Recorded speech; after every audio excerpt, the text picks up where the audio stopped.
போனதில்ல ஒன்னாலதான் கண்ணே ஒன்னாலதான்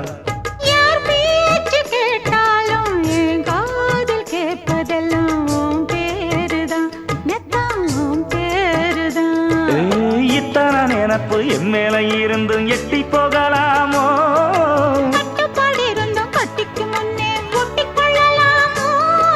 முத்தமிட்டா மோசம் என்ன உண்டாகும் சத்தமிட்டா உன் நிலைமை என்னாகும் புது வளையல அரைச்சு தொண்டையில தான் நினைச்சு மாமன் கிட்ட பேச போற மணிக்கணக்கா தூண்டாமணி விளக்க தூண்டி விட்டு எரிய வச்சு ஓ முகத்தை பார்க்க போற நாள் கணக்கா